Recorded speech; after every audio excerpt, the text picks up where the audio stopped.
My own sister texted me, "Don't come to mom's retirement party. She doesn't want you there. No call, no explanation, just a sentence dropped into my night like I didn't exist." What hurt more? My dad liked the message, so I didn't argue. I didn't beg. I typed one word, cool, and quietly stopped paying for the venue. 7 days later, the celebration they'd planned without me started to fall apart. My phone lit up for hours, names stacking on the screen. And trust me, that was only the first consequence. Before I tell you how this ended, hit like and comment where you're listening from. If you've ever been erased by your own family, I want to hear from you. I'm Olivia. I was 34 when I finally understood how replaceable I was to the people who raised me. On paper, my family looked fine, the kind neighbors waved at, the kind that posted smiling photos every holiday. If you walked into my parents' house, you'd see framed memories lining the hallway, birthdays, graduations, vacations that looked effortless in hindsight. What you wouldn't see was how those moments were built, or who carried them. That was usually me. I worked a stable job that required organization, patience, and problem solving. Somewhere along the way, those skills quietly transferred from my career into my family. I became the one who booked things, paid things, smoothed things over. I didn't announce it. I didn't keep score. I just did it because someone had to. My mother liked things done properly. My father liked things peaceful. And my younger sister, well, she liked being celebrated. She was the loud one, the charming one, the one whose mistakes were always explained away as stress or passion or someone else's fault. Growing up, if something broke, I was asked why I wasn't more careful. If she broke it, we laughed and moved on. That dynamic never really changed. It just grew better dressed. When my mom announced she was retiring, everyone talked about how special it was. Decades of work, a milestone, a moment she deserved to enjoy. My sister talked about how big it should be. My dad talked about keeping things simple. And somehow, without a meeting or a plan, the responsibility landed in my lap. I didn't mind at first. I found a venue that felt warm, not flashy. I coordinated catering. My mom actually liked not just what looked good in photos. I handled the payments quietly the way I always did. Bills were just numbers to me, problems with solutions. I didn't expect a thank you. I never really had. What I did expect was to be there. There was a photo I kept thinking about while I planned everything. It was old, slightly faded. My mom and me in the kitchen when I was little. She was laughing mid-spin, apron crooked. I was holding onto her hands, off balance, smiling like nothing could go wrong. I held on to that image more than I realized. Maybe part of me thought this party was a way back to that version of us. The night my sister texted me, all of that cracked. Not shattered, cracked. Because when someone tells you not to come to a celebration, you built it. Forces a question you've been avoiding your whole life.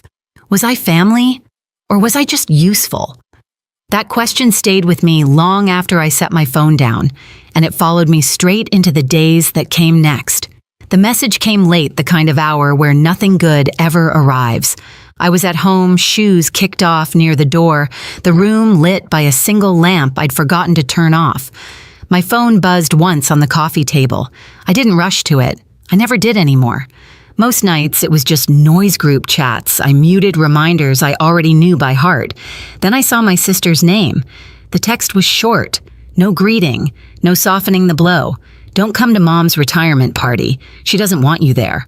I stared at the screen longer than I want to admit, long enough for my brain to search for context that wasn't there. A joke. A misunderstanding. Anything that made it make sense. My sister had always spoken bluntly, but this wasn't blunt. It was surgical. Before I could respond, another line appeared. Dad liked the message. That tiny detail hit harder than the words themselves. My father had always claimed neutrality. He believed staying quiet was the same as staying kind. Growing up, he'd sit at the end of the table while arguments unfolded, nodding occasionally, offering nothing that might disturb the balance. I used to think that meant he was fair. Now I understood it meant he was comfortable letting other people take the damage. I set the phone down. My chest felt tight, not with panic, but with something colder, the kind of clarity that arrives when denial finally gives up. I didn't cry. I didn't pace. I didn't draft a paragraph defending myself. I typed one word. Cool. That was it. Then I opened my laptop.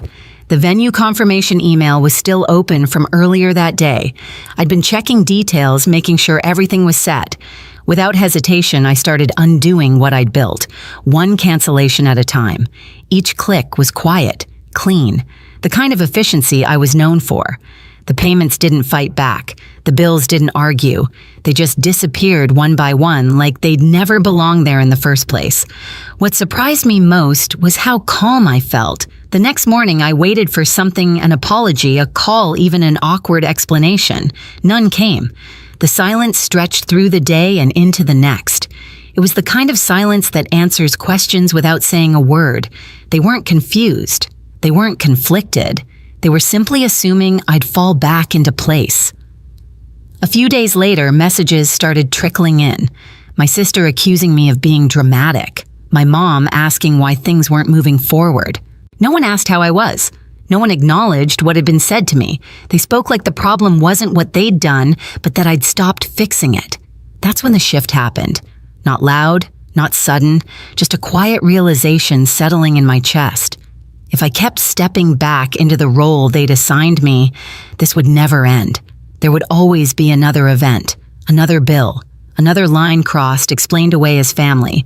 And for the first time, I didn't rush to close the gap. I let it stay open, because something told me this wasn't the worst thing they were going to do. And I was right. The day of the party arrived without ceremony. I woke up early out of habit, my body still wired to solve problems that were no longer mine. For a moment, I reached for my phone, then stopped. There was nothing I needed to check. No schedules to confirm, no last-minute fixes to make. Instead of driving toward my parents' house, I went in the opposite direction. I spent the morning in a quiet corner of the city, somewhere neutral, where no one knew my family name. The air felt lighter there, like I was borrowing a life that didn't expect anything from me.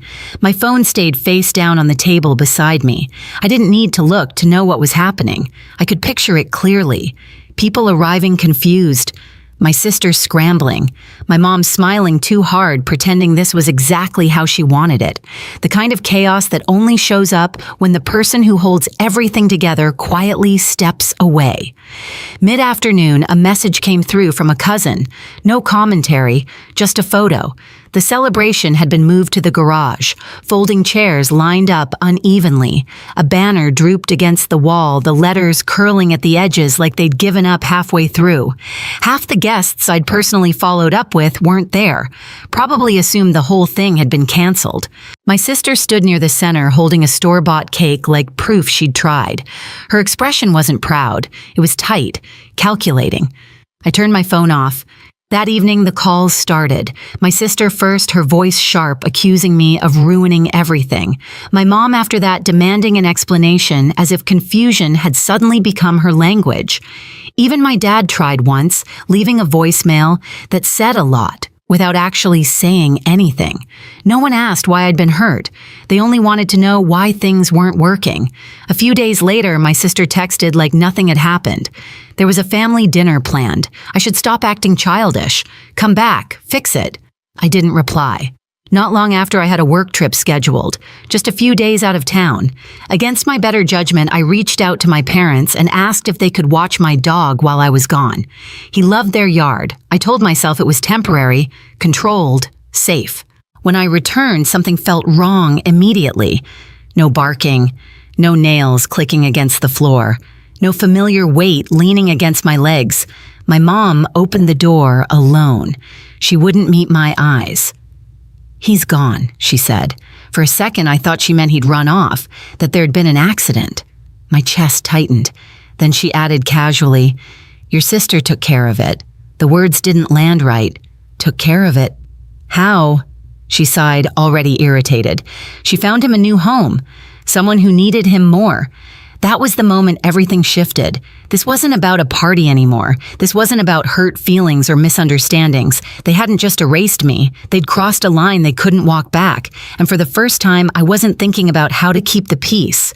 I was thinking about how to protect myself. I didn't raise my voice when my mom said it. She found him a new home. The sentence floated in the space between us like it was normal, like it didn't rearrange something fundamental inside my chest. I asked one question. My voice sounded unfamiliar to my own ears, too steady. Did you give her permission? My mom crossed her arms, already defensive. You were away. She handled it. We didn't think you'd mind once you calmed down. Once I calmed down. That phrase had followed me my entire life. It was always used right after someone hurt me, as if my reaction was the real problem, not the act itself. I walked past her into the house. Slowly, deliberately. I wasn't there to argue. I was there to understand exactly how far they'd gone. My sister's things were still everywhere. Shoes by the door, a jacket tossed over a chair, proof she moved through this house with complete ownership, like it belonged to her. I found my dad in the backyard. He was trimming hedges, headphones on, pretending the world couldn't reach him if he stayed busy enough. I took them off for him. Did you know? I asked. He didn't answer right away. He just stared at the grass like the right response might grow out of it. She said it was temporary, he finally muttered, that it would be better for everyone. Everyone except me. I left without another word. In my car, I sat there longer than necessary, hands on the steering wheel, breathing through something that felt like grief, mixed with rage. But underneath it all was clarity, sharp, unforgiving. They had taken something that was mine, not emotionally, legally, and they had done it because they were certain I wouldn't fight back. They were wrong. That night, I didn't call my sister. I didn't show up at her place. I didn't send messages demanding explanations. I gathered proof. Adoption paperwork, vet records, registration information, payments I'd made over the years. Everything with my name on it. Everything that showed I wasn't just emotionally attached, I was the owner. The next morning, I made one call, not to family. To someone whose job wasn't to keep the peace, but to uphold the rules everyone else assumed didn't apply inside a family. I explained the situation calmly. No dramatics, just facts. My dog was sold without my consent while I was out of town. There was a pause on the line, then a simple response. That's not a family issue. That's a legal one. Hearing that felt like oxygen. By the afternoon, things moved quickly. When officers arrived at my parents' house, my mom looked genuinely shocked, like she couldn't believe I'd involved outsiders. My dad hovered behind her, silent as ever. My sister wasn't there yet. They tried to explain before anyone asked them to. She's overreacting. It was a misunderstanding. We were just trying to help. The officers listened politely, then turned to me. I handed over the documents, one by one. They read, nodded, asked clarifying questions. Professional, detached, exactly what I needed. Who sold the dog, one of them asked. My mom hesitated. That alone was enough. Your sister, she said finally. And where is she now? She's on her way. When my sister pulled into the driveway, she stepped out of her car, smiling, that confident, charming smile she'd used her whole life to diffuse consequences. Then she saw the uniforms. Her smile faltered. What's going on? She asked, eyes flicking between us. One of the officers spoke calmly. Did you sell a dog that doesn't belong to you? She scoffed. I rehomed him. It was the right thing to do. Did you have permission from the owner? She opened her mouth, closed it. Rolled her eyes. She was being dramatic. I knew she'd get over it. That was the moment. Not when the officer explained the situation, not when the paperwork came out, but when my sister realized her usual confidence wasn't working. They placed her in handcuffs. My mom screamed. My dad shouted that this was unnecessary, that we could talk about it, that this was family. The officer didn't even look at them. Family doesn't give you the right to sell someone else's property, he said. I didn't feel triumph. I didn't feel revenge. I felt still. At the station, everything became quieter, more procedural, less emotional. I sat in a plastic chair, hands folded, answering questions I'd already prepared myself for. They told me how much my sister had sold him for, a small amount, like he was nothing more than an object to be moved for convenience. They asked if I wanted to press charges. I asked for the night. That evening, my phone filled with messages I didn't read, voicemails I didn't open. I went home to an apartment that felt too quiet without the familiar sound of paws on the floor. I slept badly. The next morning, I got the call. They'd found him. When I walked into the station, he recognized me immediately. He ran toward me so hard his whole body shook. I dropped to my knees and wrapped my arms around him, breathing in that familiar scent, grounding myself in something real. I pressed charges. That part surprised my parents the most. They thought getting him back would be enough, that I'd take the win and smooth things over like I always had. But this wasn't about punishment. It was about a line. My sister paid restitution through legal channels. There were no apologies, just bitterness, just blame. That night, my mom left a voicemail. She started calm, then angry, then desperate. She said if I didn't drop everything I was choosing to walk away from the family, I deleted it.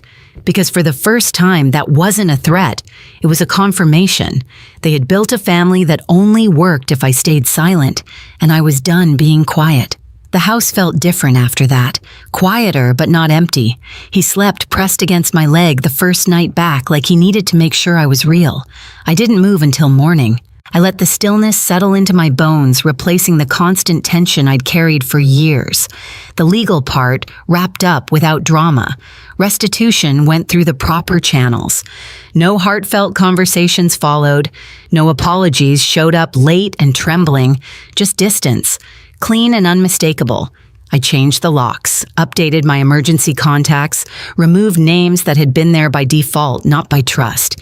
It felt strange how simple it was, how long I delayed something so necessary. My parents didn't come by. My sister didn't reach out. The silence this time felt different. It wasn't punishment. It was the natural consequence of boundaries finally holding. I kept working. I cooked dinners I actually enjoyed. I took longer walks. I stopped bracing myself for the next demand. Some nights I thought about the party, about the message, about how easily they'd erased me. And then I'd look down and feel the warm weight at my side and remember why I stopped letting them. Peace I learned isn't loud.